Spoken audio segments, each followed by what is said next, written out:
So, racism.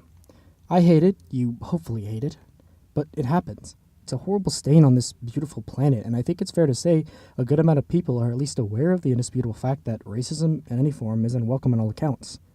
But somehow we can't seem to fully agree on that. At least not in the abstract we don't. How can I tell? Well, to put it simply, it's our treatment of the language of race.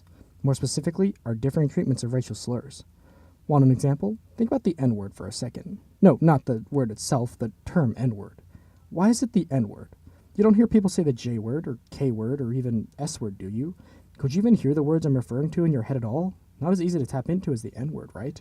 And why is that? These slurs are all mostly cultivated in America and have been over the last century, yet not all of them are recognized equally. Somehow throughout history, the only term that's ever been, by my definition, deified is the N word. Is that meant to imply that racism and racial crimes towards blacks or native Africans taken into slavery are the only pieces of racial history that matters? It should hopefully be obvious that those crimes and racial prejudices are horrific and still happen to this day, but the same is the case for any race, wouldn't you say? This unequal distribution of acknowledgement is even present in my own high school.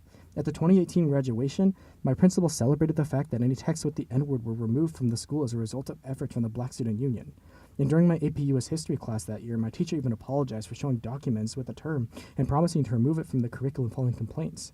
And yet not a eye was batted as I, a Japanese teenager, sat through presentations with the term Jap, Nip, and Fifth column being thrown around and listening to an American sergeant talk about how my race ought to be eradicated, only to be followed with pretty graphic footage of the bombings of Hiroshima and Nagasaki. But it ultimately was my decision to stay silent because regardless of how uncomfortable it might have made me, in the end, I believe that seeing the horrors of that time only helped me to accept the existence of racism towards my kind and work to combat it with that acknowledgement in mind. With a perspective, I am ReidS.